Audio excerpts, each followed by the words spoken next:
E aí pessoal, tudo bem?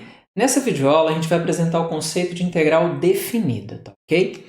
Basicamente, nosso ponto de partida vai ser considerar uma função f definida num intervalo AB que vai para o conjunto dos números reais, e eu vou pedir que ela seja contínua, tá? Na videoaula anterior, que eu vou deixar no card, a gente meio que já preparou o terreno para definir a integral definida, tá? É estranho falar assim, né? Veja bem, na videoaula que está no card, né, a gente considera a região que está sob o gráfico da f, uma função positiva, e acima do eixo x. E aí o que a gente faz? Né? A gente pega aqui o domínio e coloca vários pontos aqui. Né? O a eu chamo de x0, o b eu chamo de xn, porque eu vou contar a partir aqui de um x1 para frente, eu vou ter n pontos. Né? Então, eu estou colocando aqui x1, x2 até um xn menos 1. De tal modo o espaçamento, né, entre o x1 e o x2, entre o x2 e o x3 e por aí vai, meça ΔX. De tal modo, né, que o ΔX vai ter esse valor aqui para a gente, tá bom? E aí, basicamente, o que a gente fez lá no vídeo do card, né? A gente imaginou o seguinte, já que eu estou tentando determinar a área, né, a gente escolhe aqui pontos amostrais, né? Vou pegar sempre nesses intervalos, aí eu estou chamando de x1 estrela, né? O cara que está no intervalo x0, x1, eu chamo de x1 estrela e repito isso para cada intervalo. Né? Aí esse sujeito, eu calculo a imagem dele. E aí eu construo este retângulo. Né? Certo? Então, eu consigo calcular a área desse retângulo. Faço a mesma coisa aqui, né? Calcular a área desse retângulo e vou somando a área de cada retângulo desse. Né? E aí a ideia por detrás, né, que ao somar isso tudo, né, a gente vai ter uma aproximação boa para a área. Quando n for para infinito, na verdade, a gente vai ter a área que a gente está procurando. Pelo menos é o que a gente espera. Tá? De maneira mais geral, a gente vai definir o que é uma integral definida da mesma maneira. A única diferença é que aqui a gente vai considerar uma função f que é contínua, não necessariamente positiva, como está aqui nesse desenho. Tá? Então, a gente pega uma função f que é contínua, a gente pega o domínio dela e faz as divisões conforme eu fiz neste gráfico que está aparecendo aqui, né? A gente fez as divisões, tá vendo? x1, x2, x3, até um xn menos 1, até um xn, que é o próprio b. Né? E aí a gente vai definir a integral definida para ser esse limite bonitinho que está aparecendo aqui do lado direito. Né? E aí a notação que a gente usa, né? Na notação do cálculo, a gente escreve assim, né? É a integral de a até b de f de x dx, tá bom? Essa é a definição da integral definida. Basicamente, é como se a gente estivesse fazendo uma espécie de soma contínua de retângulos cada vez menores aqui. Eu acho que isso vai ficando claro à medida que a gente for avançando. Permita-me só chamar a atenção novamente para o seguinte fato, né? Essa f que está aqui, ela não é necessariamente positiva, tá bom? No caso da integral definida, a f é uma função contínua qualquer. Ela pode ser negativa, positiva ou mudar de sinal no intervalo que ela está definida, tá bom? Não necessariamente toda integral definida vai me dar uma área, né? Obviamente, se a f for negativa, essa integral vai ficar negativa, tá bom? É importante a gente entender o seguinte, a integral é um conceito que ele é motivado a partir do problema da área, mas não necessariamente toda integral vai me dar uma área.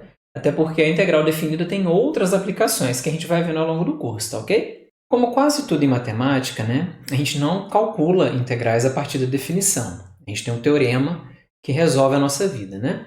E aí, normalmente no curso de cálculo 1, se vê o que a gente chama de teorema fundamental do cálculo. Na verdade, são dois teoremas, né? A gente vai usar muito a segunda versão. A primeira versão do teorema diz o seguinte, né?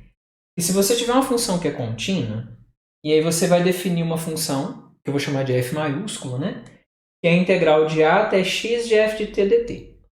Então, na hora que eu derivar f grande, eu vou obter a f pequeno. Tá?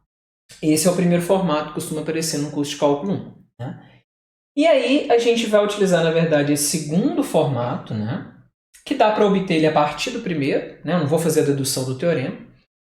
Mas o que esse segundo teorema fundamental do cálculo diz para a gente? Né? Que se você tiver uma função que é contínua, e se tiver uma f grande, então que a derivada dela dá o f pequeno, então a integral da f pequeno vai dar o f grande avaliado em b menos o f grande avaliado em a.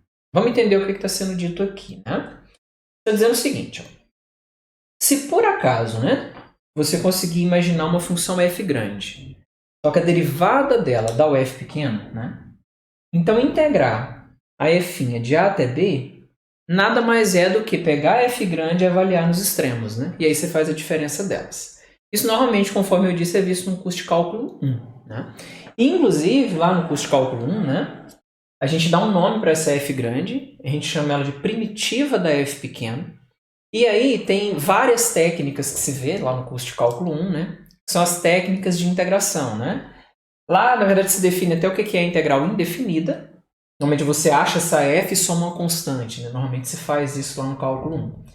E aí tem as técnicas, né? Que são o método de substituição por partes, frações parciais, tem substituição trigonométrica, né?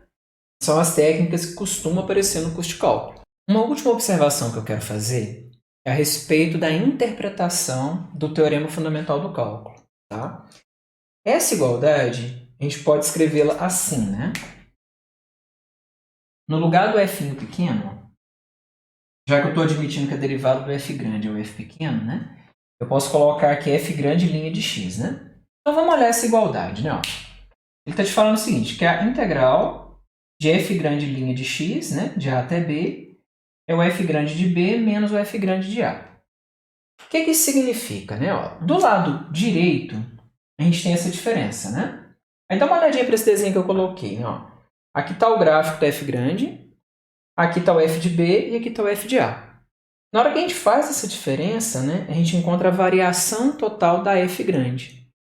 Então, a gente pode entender esse lado esquerdo, né, como sendo a integral da taxa de variação instantânea e do lado direito a gente tem a variação total. Ou seja, o que eu estou querendo dizer com isso? Né? Integrar a taxa de variação instantânea da variação total. Se a gente entender a integral como um processo de soma contínua, né, na verdade a gente poderia traduzir isso aqui de forma ingênua da seguinte maneira. A soma das taxas de variação instantânea te dá a variação total. E aí, digamos que eu acho que o teorema fundamental do cálculo ele fica um pouquinho mais intuitivo para a gente do que simplesmente pensar numa igualdade desse tipo, né? Pessoal, na próxima videoaula eu vou retomar o problema de área e fazer alguns exemplos em que a gente vai aplicar o teorema fundamental do cálculo na integral definida, tá ok? Eu vou encerrando a videoaula por aqui, espero que vocês tenham gostado, um abraço, até a próxima, tchau, tchau!